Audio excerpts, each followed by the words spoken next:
So tonight's talk is entitled, The Me Who Appears to Be Living My Life. And I'll start with a poem. I am not I. I am the one walking beside me, whom I do not see, whom at times I manage to visit, and whom at other times I forget. The one who remains silent while I talk. The one who forgives sweet when I hate. The one who takes a walk when I'm indoors. The one who will remain standing when I die. I am not I, the one who appears to be living my life. And this from a Taoist teacher.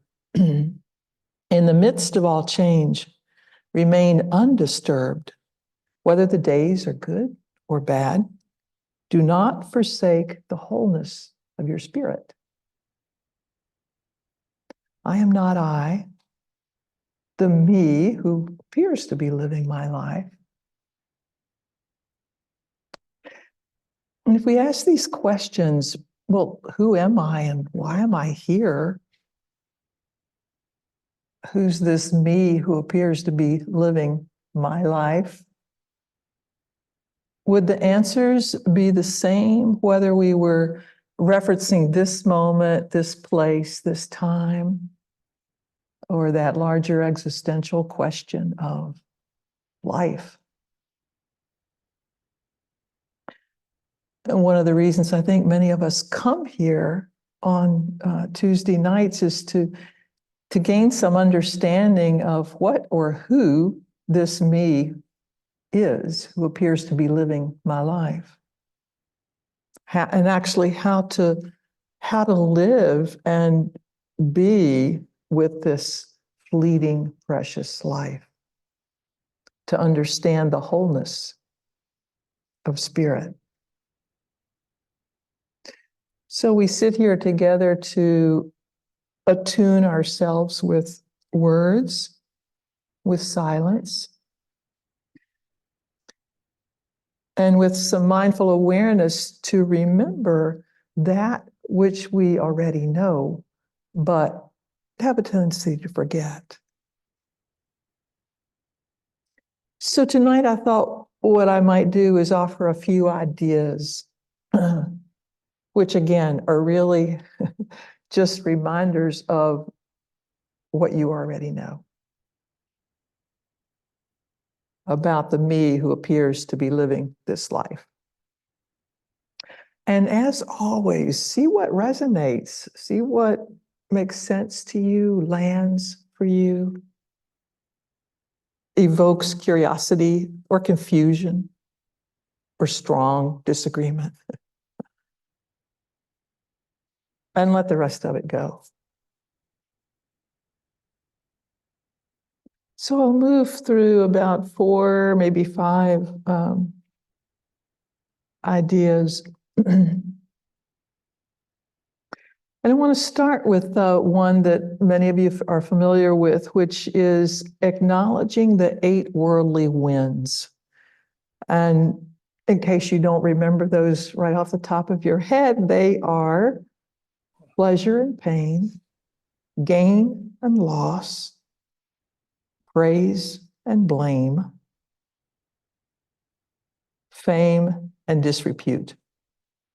They go by some other words as well, but those will suffice for now. What do we know about these 8 worldly winds? Well, these conditions among human beings are inconstant, impermanent, and subject to change. Don't we know the truth of that? Every one of these is subject to those waves of pleasure and pain, gain and loss. And how are we to respond to the 8 worldly winds, to counter the feeling like we are on a roller coaster. And this is what's written. Knowing these conditions, the wise person, mindful, ponders these changing conditions. Desirable things don't churn the mind. Undesirable ones bring no resistance. The welcoming and the rebelling are scattered, gone to their end, do not exist. So pondering how we see how the pleasantness charms, the unpleasant brings revolt on some level. The wise person scatters both of these, not clinging to any. Another way, perhaps, to think about these 8 worldly winds is to frame them as the 10,000 joys and the 10,000 sorrows that I mentioned earlier, which encompass almost all our experiences. And with either of these concepts, whether you're talking about the 8 worldly winds or the 10,000 joys and the 10,000 sorrows, we notice that what appear to be separate and contradictory, joy and sorrow, can actually be present at the same time. The pleasure and the pain flowing through us with varying intensities. I think of the example of walking a trail, and I heard somebody talking about hiking somewhere tonight during the break. Walking a trail with a beloved friend while your knee or your back or your feet are aching. Pain and pleasure nestled right there together. You could probably come up with your own examples of those two existing nestled together. So this unwavering truth of impermanence, constant change, uncertainty in all its forms, in all conditioned beings, this life lesson is non-clinging, aware of whatever's arising or what's here, the pain in the foot, in the back, and seeing the non-clinging as the seed of equanimity. And we'll talk a little bit more about seeds toward the end of this. So does this mean that we won't laugh uproariously? That we won't weep with abandon? Feel rage or betrayal, joy, confusion, or delight? Of course not. Because we're human, and these are normal feelings that arise with the 8 worldly winds.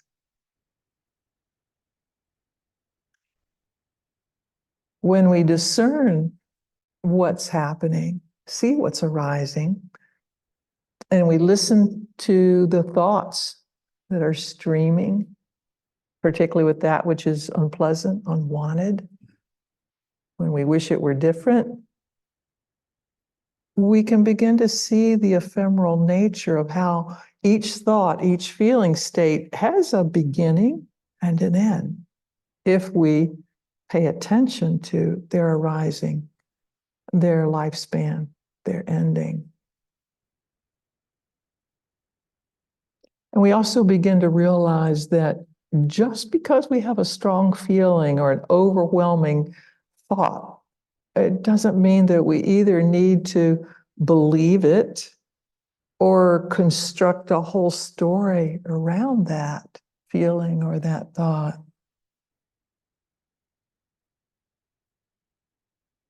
There's a wonderful sentence that says, the mind creates the abyss and the heart crosses it. The mind creates the abyss and the heart crosses it. So the mind thinks of the self, of the me, as separate, as full of stories, ideas, fantasies, fears. And we can observe this and see how it combines possibilities, creates plans, often in conflict with each other. There's almost like a community of thoughts who are talking with each other, trying to figure it out, trying to create a scenario in which it will work out.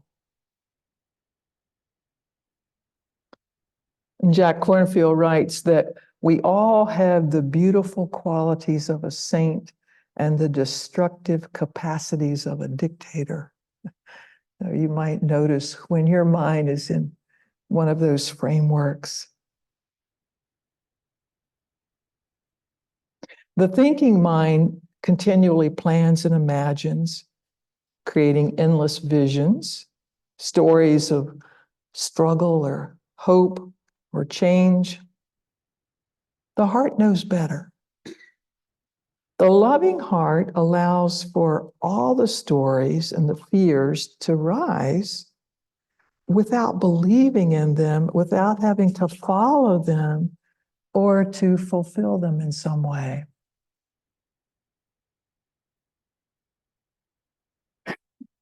Beneath the busyness of thought, and don't we know that well? Anybody been caught in the busyness of thought today? Yeah, a few people. The busyness of thinking, it can be quite incessant. Beneath that busyness of thought, there is a healing silence. There's an inherent peacefulness in each of us. And we know this at some level, in some place, some time, some moment. Undoubtedly, each of us has had the experience, just the taste of that peace, perhaps. It's a goodness of the heart. It's a kind of strength and wholeness that is really our true nature. And sometimes when we pause, rest in the present moment, we can open to that experience of a loving presence which is timeless and beyond the understanding of thought. And we glimpse who we are, the limitless, timeless awareness that's behind all thought.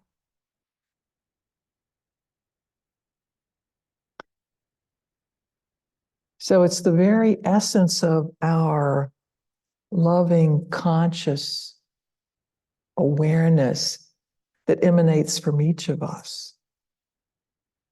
That is really our true essence. And you can think about this maybe in terms of people that you know, like what emanates from that individual? What is it that you're aware of? Beyond all the facts about them, their lives.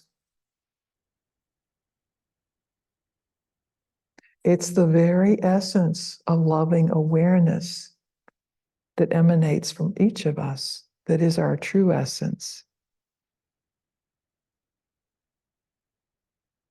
And that essence is present always. It's not separate. It's not affected by the changing conditions of the eight worldly winds. Yes, temporarily there may be some ups and downs, but that essence remains. The eight worldly winds, the 10,000 joys and the 10,000 sorrows. You might see if any of this resonates for you, the concepts of impermanence, of non-clinging.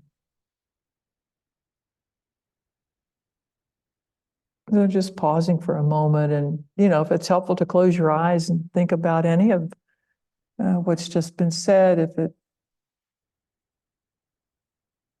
lands for you. And if not, that's okay as well.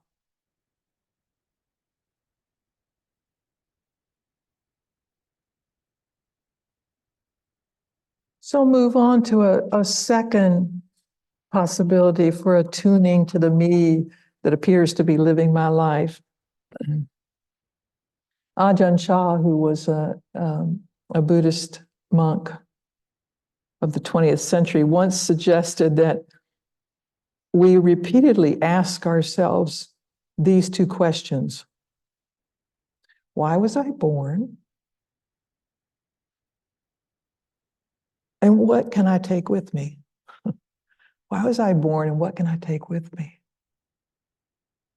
And he went on to say that we are charmed and fooled by the body, ignorant of the true refuge that lies within ourselves. The true place of refuge being the heart-mind.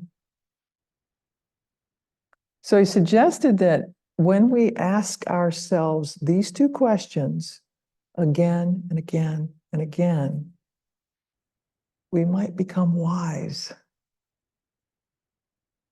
Why was I born? What can I take with me?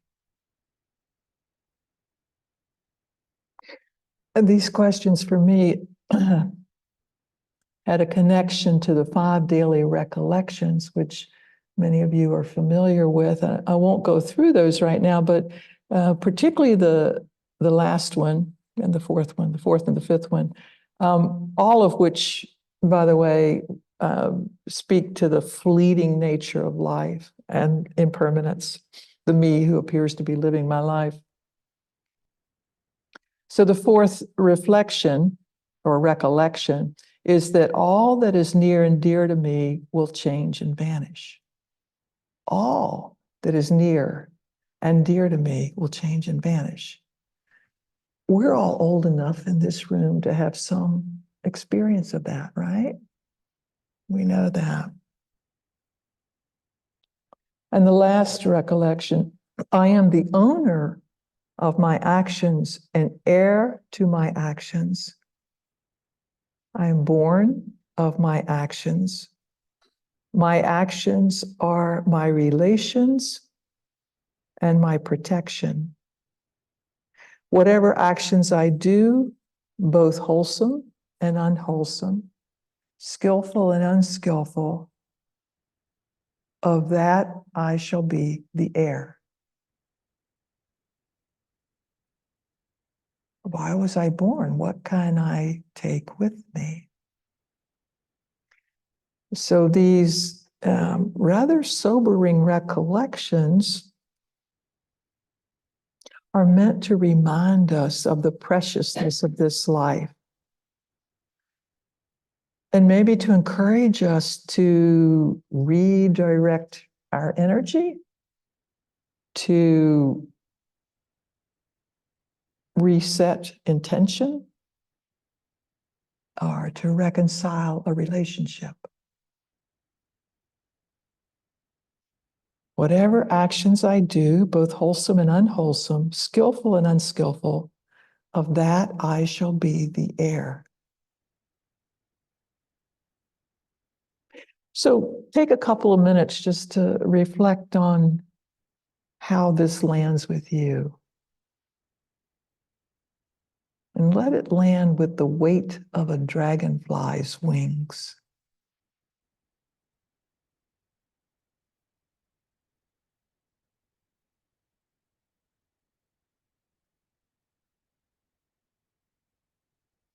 Speaking of dragonflies, I want to share an experience that I had last month in Scotland on a hillside with a dragonfly.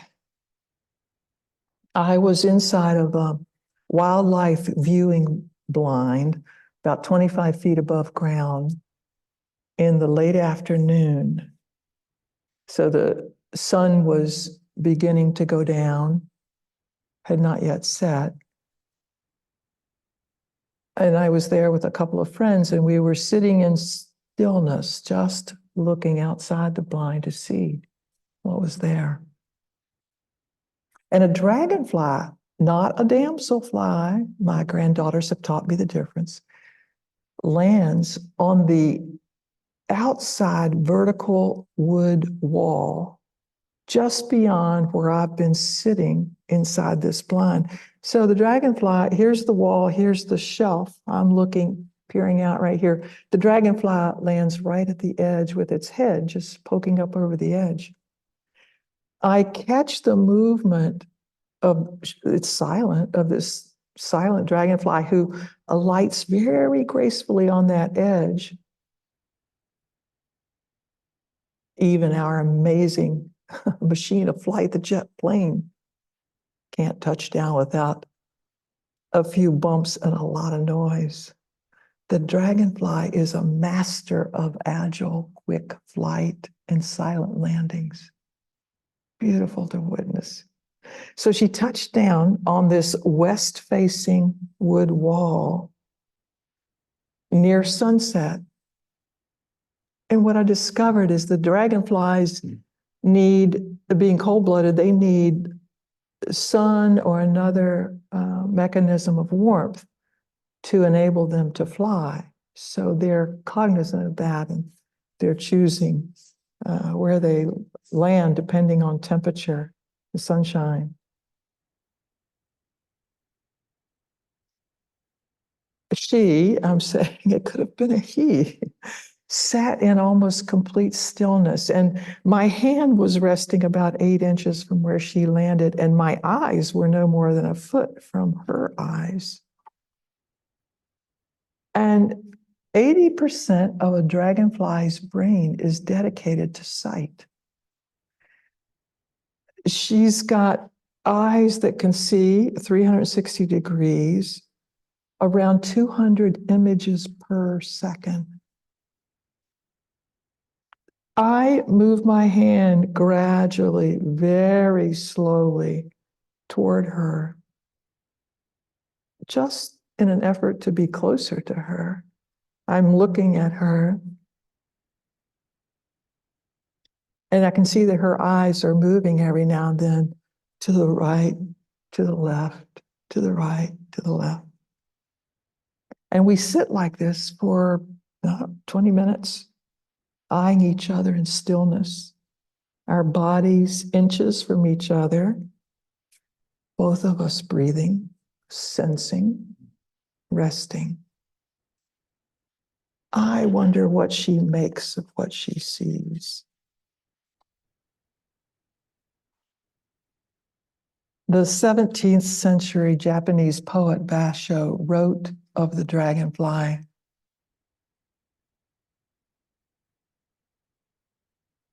"Crimson pepper pod, add 2 pairs of wings and look, darting dragonfly." In Japan, dragonflies are associated with the autumn season. They're symbols of rebirth, courage, strength, and happiness. So take a moment right now to reflect, maybe closing your eyes, and recall where in life you have encountered a moment of beauty in nature that expanded your understanding, your awareness of what is.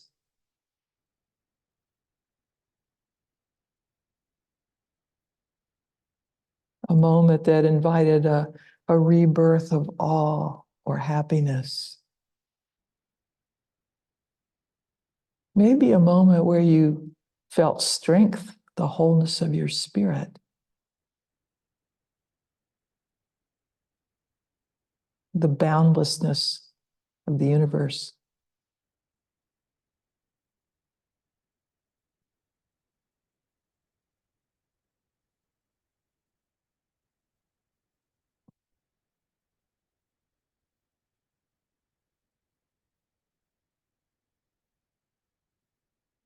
So one more idea about living in harmony with the me that appears to be living this life.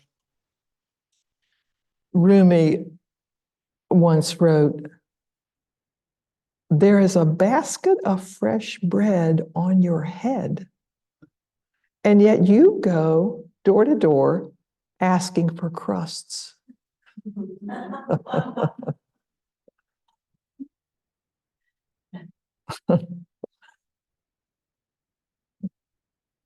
Years ago, I had the good fortune to study with a kind and wise teacher from Chile, Julio Olayo, who shared this story from his childhood. His father, who was born in Spain, had suffered extreme deprivation during a 2-month period where there was no food available. Roots, grass, leaves, rats. They ate whatever they could find for 2 months. His father got to know what hunger is. And years later in Chile, when Julio was a young boy, 8 years old, his father one day was sitting at the dining room table with a bowl of tomato salad in front of him. And he called for Julio to come to the table and said, "Come here and tell me, what is it that I have in front of me?" And Julio came over and said, "Daddy, don't you think I know? It's tomatoes." And Julio said that his father looked at him in a way that he would never forget and said, "No, my son, this is a miracle." At age 8, Julio knew that what his father was talking about was beyond his knowing at that moment. But that message that his father gave him was a moment that he never forgot. He's telling this story as a almost 80-year-old. And it was the essence of gratitude, having to do with reverence, with satisfaction, with seeing what's here. Julio's father, who transmitted to him seeds of peace and happiness, nurtured his son's own deep reverence and gratitude, allowing Julio to see the basket of fresh bread on his head.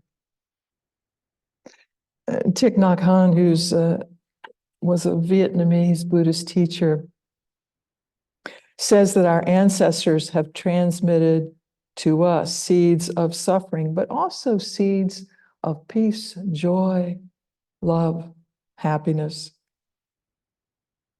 And Thich Nhat Hanh suggests that even if these seeds are buried deep in our consciousness, that we can still touch them, help them manifest, and we can do that for each other.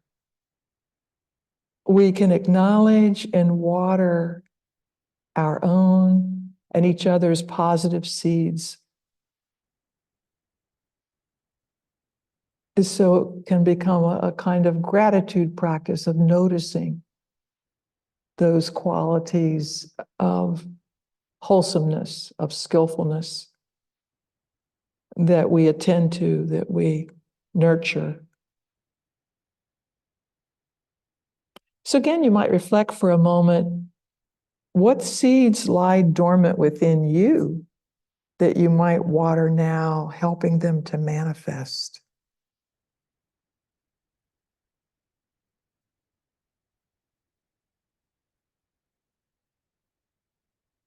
Can you see the fresh bread on your head?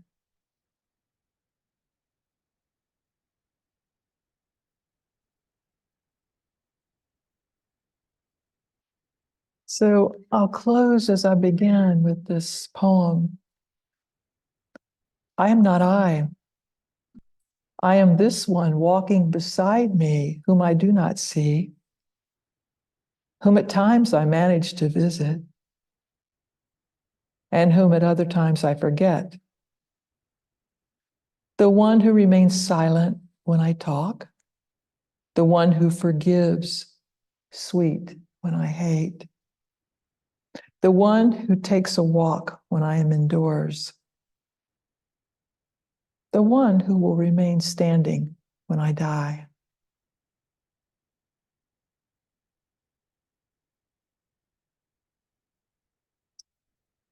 Thank you for being here tonight. And those of you who are on Zoom, I'm glad you're here as well.